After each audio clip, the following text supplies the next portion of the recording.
नमस्कार, KP news 24/7 में आपका स्वागत है। मैं हूं आत्मज्योति आर्य। आइए देखते हैं इस वक्त के मुख्य समाचार।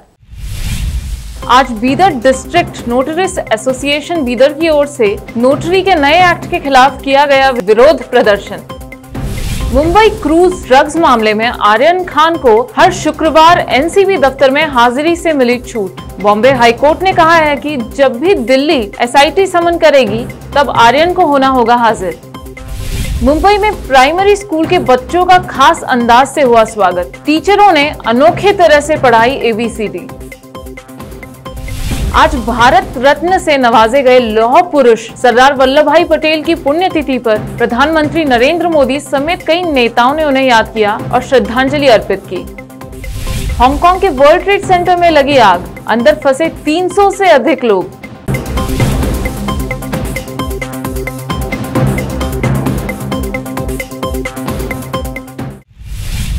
अब समाचार विस्तार से। आज बीदर डिस्ट्रिक्ट नोटरीज एसोसिएशन बीदर की ओर से नोटरी के लिए नए एक्ट लाने के सरकार के निर्णय के खिलाफ विरोध प्रदर्शन किया गया, जिसमें सभी एडवोकेट्स ने भाग लिया और इस लाए जा रहे एक्ट का खंडन किया। उन्होंने कहा कि आने वाले विंटर सेशन में सरकार जो नोटरीज के नए एक्ट का संशोधन करने जा रही है वह एडवोकेट्स और नोटरी के खिलाफ है। डिस्ट्रिक्ट नोटरीज एसोसिएशन बीदर इसका विरोध और खंडन करती है। डिस्ट्रिक्ट नोटरीज एसोसिएशन बीदर की ओर से डीसी कार्यालय पहुंचकर डीसी रामचंद्रन आर को एक मेमोरेंडम दिया गया और इस एक्ट को वापस लेने की सरकार से मांग की गई। अधिवक्ता शिवशरणप्पा पाटिल, अधिवक्ता MB पाटिल भाल्की के अलावा दूसरों ने केपी न्यूज के संवाददाता असलम खान और कैमरामैन साबिर खान से बात करते हुए इस विरोध प्रदर्शन के संबंध में बताया। आने वाले विंटर सेशन में नोटरी एक्ट को अमेंडमेंट कर रहे, उसको नोटरी संघ का विरोध है। क्यों बोले तो ये नोटरी एक्ट का खिलाफ है। 2 ही बार रिन्यूअल करने का अमेंडमेंट कर रहे हैं। ये एडवोकेट और नोटरी का एक्ट का खिलाफ है। क्यों बोले तो 15 ईयर्स ही हो जाते हैं। हमारे ऐसा अपॉइंटमेंट के टाइम पे क्या भी नहीं थे कि ये इतना 15 ईयर्स 5 ईयर्स रिन्यूअल बोल के ऐसा कुछ भी नहीं है। पर आने वाले विंटर सेशन में ये कर रहे हैं ना, इसको हम जिला नोटरी एसोसिएशन इसको हम विरोध खंडन कर रहे हैं और इसको अगर अमेंडमेंट हो गया तो हम पूरा इसको खंडन करते हैं। और आज जो नोटरी जिला नोटरी संघ के पूरे आज काम पूरा हमको हेल्डअप करे सो है, बंद करे सो है। शिवशरणप्पा पाटिल नोटरी जो नया एक्ट ला रहे एकदम नोटरी एक्ट के खिलाफ है। 15 साल के बाद उन्हें क्या कर सकते हैं? 15 साल के बाद नए आने पर ना एडवोकेट बन सकते हैं ना नोटरी बन सकते हैं।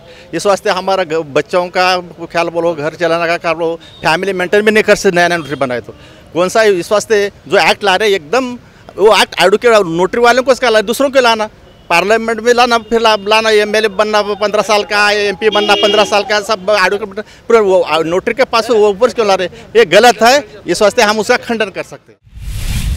कर्नाटक में चर्च और ईसाई समुदाय पर हमले की खबरें आ रही हैं। इस बीच बसवराज बोम्माई सरकार में कैबिनेट मंत्री और राज्य के पूर्व deputy CM doctor Ashwath Narayan CN ने मंगलवार को मीडिया बात करते हुए कहा कि कर्नाटक में ईसाई समुदाय पर उनके धर्म के कारण कोई हमला नहीं हुआ है। अभियान खड़ा करने के लिए व्यक्तिगत रूप से इन हमलों को दूसरा मोड़ दिया जा रहा है। हालांकि जब उन्हें यह बताया कि चर्च पर हमले हुए हैं और उसके वीडियो भी आए हैं तो उन्होंने कहा यह मनगढ़ंत हो सकता है, यानी इसे तैयार किया जा सकता है। सितंबर के बाद कैबिनेट के धर्मांतरण विरोधी विधेयक पर चर्चा शुरू करने के बाद से चर्चों और ईसाई समुदाय पर हमले बढ़ने की खबरें आ रही हैं। दक्षिणपंथी संगठनों के कार्यकर्ताओं द्वारा कम से कम 7 हमलों की खबरें आई हैं। धार्मिक किताबों को जलाने, भीड़ के चर्चों में घुसने और ईसाई समुदाय के लोगों पर हमले की घटनाएं हुई हैं।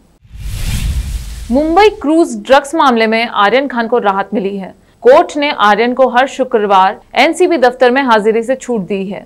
बॉम्बे हाईकोर्ट ने कहा है कि जब भी दिल्ली एसआईटी समन करेगी तब आर्यन को हाजिर होना होगा। गौरतलब है कि आर्यन ने हाईकोर्ट में अर्जी देकर जमानत की शर्तों में संशोधन की मांग की थी। बॉलीवुड सुपरस्टार शाहरुख खान के बेटे आर्यन खान ने हाईकोर्ट का दरवाजा खटखटाकर ड्रग ऑन क्रूज मामले में जमानत की शर्त के तहत ड्रग विरोधी एजेंसी के कार्यालय की साप्ताहिक हाजिरी की शर्त को बदलने का आग्रह किया था। आर्यन के आवेदन में इस शर्त को माफ करने की मांग की गई थी कि वह हर शुक्रवार को नारकोटिक्स कंट्रोल ब्यूरो के दक्षिण मुंबई कार्यालय में पेश होंगे।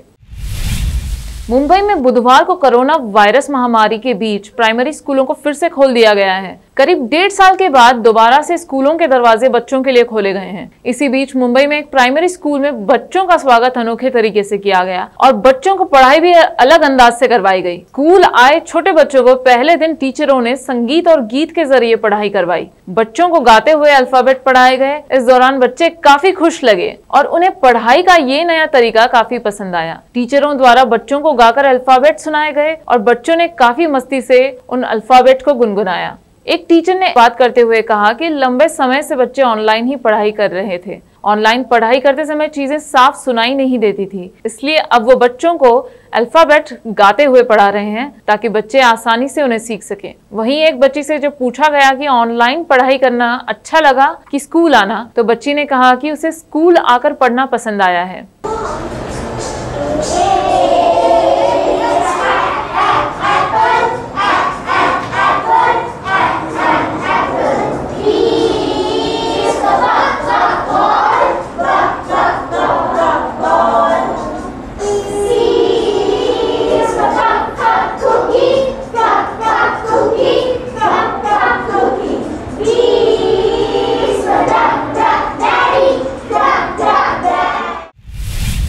आज देश के सर्वोच्च नागरिक सम्मान भारत रत्न से नवाजे गए लौह पुरुष सरदार वल्लभ भाई पटेल की पुण्यतिथि के अवसर पर कई नेताओं ने उन्हें याद किया और श्रद्धांजलि अर्पित की। भारत के प्रथम उप प्रधानमंत्री तथा गृह मंत्री सरदार वल्लभ भाई पटेल का जन्म 31 अक्टूबर 1875 को गुजरात के नाडियाद में हुआ था। वह पेशे से वकील थे, लेकिन मंजे हुए राजनीतिज्ञ और स्वतंत्रता सेनानी के तौर पर ज्यादा जाने गए। भारत की आजादी की लड़ाई और स्वतंत्रता के बाद समूचे देश को एकजुट करने में उनका योगदान अविस्मरणीय है। वर्ष 1991 में भारत सरकार ने उन्हें मरणोपरांत भारत रत्न से सम्मानित किया था। सरदार वल्लभ भाई पटेल ने पूरा जीवन देश की सेवा में समर्पित कर दिया था। उनका देहावसान 15 दिसंबर 1950 को हुआ था, जब वह 75 वर्ष के थे। सतर्कता एवं भ्रष्टाचार निरोधक निदेशालय ने अखिल भारतीय द्रविड़ मुनेत्र कषगम के वरिष्ठ नेता एवं पूर्व मंत्री पी थंगामणि के खिलाफ आय से अधिक संपत्ति मामले में बुधवार को तमिलनाडु के विभिन्न स्थानों पर छापे मारे। पुलिस ने यह जानकारी दी। थंगामणि राज्य में पार्टी के नेतृत्व वाली सरकार के दौरान बिजली एवं आबकारी विभाग का जिम्मा संभाल रहे थे। पुलिस ने बताया कि डीवीएसी के जवान चेन्नई, करूर और नमक्कल सहित राज्य के विभिन्न हिस्सों में कई स्थानों पर छापे मार रहे हैं। वह राज्य के मुख्य विपक्षी दल के 5वें पूर्व मंत्री हैं, जिन पर आय से अधिक संपत्ति के आरोप हैं। थंगामणि से पहले एमआर विजय भास्कर, एसपी वेलुमणि, केसी वीरामणि और सी विजय भास्कर पर भी ऐसे ही आरोप लगे हैं। अब लेते हैं छोटा सा ब्रेक। हिंदुस्तान के हर कोने में हम हैं मौजूद। 24 घंटे हालात पर गहरी नजर, खबरों से जुड़े चुपते सवालात और आपको दिखाता है धार्मिक, सामाजिक, राजनीतिक, लोकल और इंटरनेशनल न्यूज की सबसे बेहतर कवरेज, जो आपको रखती है हर पल बाखबर। देश और दुनिया भर की खबर के लिए देखते रहें KP news 24/7। Noor education trust Bidar की ओर से चलाए जाने वाला Noor M Ed college Bidar, recognised by NCTE Delhi and affiliated to Gulbarga university Gulbarga. Admission are open for the academic year 2021-22। विशेषज्ञ और सक्षम शिक्षकों द्वारा शिक्षा प्राप्त करने के लिए नूर एमएड कॉलेज में दाखिला लें और शांत वातावरण में शिक्षा प्राप्त करें। बीदर शहर में बेहतर शिक्षा का एकमात्र केंद्र Noor M Ed college, Shahpur gate, Bidar. Phone numbers 9945283920, 8482221297। Break के बाद आपका स्वागत है। आइए देखते हैं अन्य समाचार। दुनिया भर में कोरोना वायरस के संक्रमण को हराने के लिए वैक्सीनेशन चल रहा है। अभी भी एक बड़ी आबादी सुई के डर से वैक्सीन लगवाने से बच रही है। अब वह दिन दूर नहीं होंगे जब लोगों को वैक्सीन की सुरक्षा पाने के लिए सुई के डर से नहीं जूझना पड़ेगा। कैम्ब्रिज विश्वविद्यालय के वैज्ञानिकों ने मंगलवार को सुई रहित वायु चालित टीके का क्लिनिकल ट्रायल शुरू कर दिया। इससे कोविड के भविष्य के स्वरूपों से निपटने में मदद मिलने की उम्मीद है। विश्वविद्यालय के प्रोफेसर जोनाथन हेनी और DIOScience वैक्स कंपनी ने यह DIOS वैक्स प्रौद्योगिकी विकसित की है। हवा के दबाव के जरिए इसकी खुराक त्वचा में प्रवेश कराई जाएगी। सफल रहने पर यह सुई लगवाने से डरने वाले लोगों के लिए भविष्य में एक विकल्प हो सकता है। इसका निर्माण चूर्ण के रूप में किया जा सकता है, जिससे वैश्विक टीकाकरण प्रयासों, खासकर निम्न और मध्यम आय वाले देशों को बढ़ावा मिलेगा। हेनी ने कहा, यह महत्वपूर्ण है कि हम नई पीढ़ी के टीके विकसित करना जारी रखे हुए हैं, जो वायरस के अगले स्वरूपों से सुरक्षित रखेगा। मुंबई इंटरनेशनल एयरपोर्ट पर 12 दिसंबर को एक अजीब घटना घटी। एयरपोर्ट पर इंडिगो की मुंबई अबू धाबी जाने वाली फ्लाइट पूरी तरह से तैयार थी। इस फ्लाइट में जाने वाले सभी यात्रियों ने अपना सामान कार्गो कंपार्टमेंट में रखवा दिया था। इस दौरान प्लेन के अंदर सामान रख रहे लोडर को अचानक नींद आ जाती है। वो कार्गो कंपार्टमेंट में ही सो गया। किसी का ध्यान उसकी तरफ नहीं गया और उसका गेट बंद कर दिया गया। फिर फ्लाइट मुंबई से टेक ऑफ करते हुए अबू धाबी पर लैंड कर गई। अधिकारियों ने बताया कि कार्गो का दरवाजा बंद था। मुंबई हवाई अड्डे से विमान की उड़ान भरने पर उसकी नींद खुली। यूएई की राजधानी में विमान के उतरने पर अबू धाबी के अधिकारियों ने और उसकी शारीरिक हालात स्थिर व सामान्य पाई गई। DGCA अधिकारियों ने बताया कि अबू धाबी में अधिकारियों से जरूरी मंजूरी मिलने के बाद उसे उसी विमान से एक यात्री के तौर पर मुंबई वापस भेज दिया गया। उड़ान भरने के बाद जब इंडिगो के कर्मचारी अपने कर्मचारियों की गिनती कर रहे थे, तभी गिनती में एक कर्मचारी कम पाया गया। तमाम कोशिश के बाद भी इंडिगो को पता नहीं चला कि लापता शख्स कहाँ है। इंडिगो के अधिकारियों ने इसकी जानकारी अबू धाबी एयरपोर्ट को दी। अबू धाबी एयरपोर्ट के अधिकारियों ने पूरे जहाज की जांच की तो जांच में पता चला कि लापता शख्स सामान कक्ष के जहाज में ही अंदर बैठा है। उसे सुरक्षित बाहर निकाला गया। पूछताछ में पता चला कि जहाज में वो गलती से सो चुका था।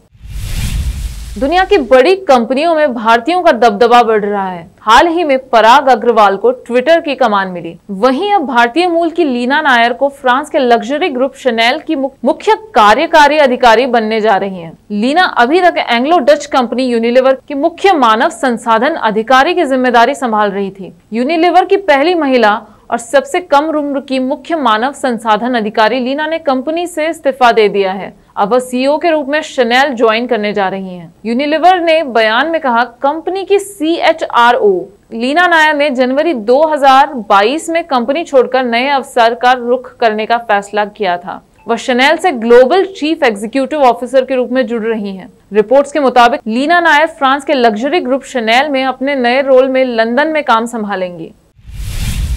हांगकांग के वर्ल्ड ट्रेड सेंटर में भीषण आग लग गई है, जिसके चलते यहां 300 से अधिक लोग फंसे हुए हैं। आग लगने की खबर बुधवार को 12 बजे के करीब सामने आई। पुलिस ने बताया कि एक 60 साल की महिला बेहोश होकर जमीन पर गिर गई, जिसके बाद उसे अस्पताल ले जाया गया। आग लगने के कारण 38 मंजिला इमारत में काफी धुआं फैल गया। 3 अन्य लोगों की भी इसकी वजह से तबीयत खराब हो गई।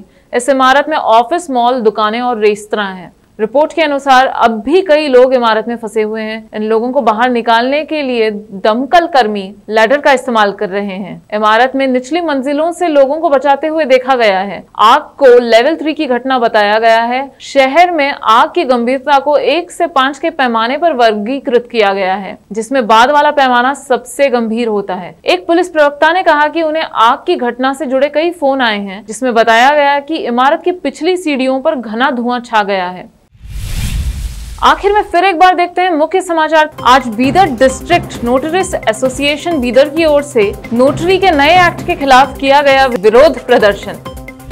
मुंबई क्रूज ड्रग्स मामले में आर्यन खान को हर शुक्रवार NCB दफ्तर में हाजिरी से मिली छूट। बॉम्बे हाईकोर्ट ने कहा है कि जब भी दिल्ली SIT समन करेगी, तब आर्यन को होना होगा हाजिर। मुंबई में प्राइमरी स्कूल के बच्चों का खास अंदाज से हुआ स्वागत। टीचरों ने अनोखे तरह से पढ़ाई ABCD। आज भारत रत्न से नवाजे गए लौह पुरुष सरदार वल्लभ भाई पटेल की पुण्यतिथि पर प्रधानमंत्री नरेंद्र मोदी समेत कई नेताओं ने उन्हें याद किया और श्रद्धांजलि अर्पित की। हांगकांग के वर्ल्ड ट्रेड सेंटर में लगी आग, अंदर फंसे 300 से अधिक लोग।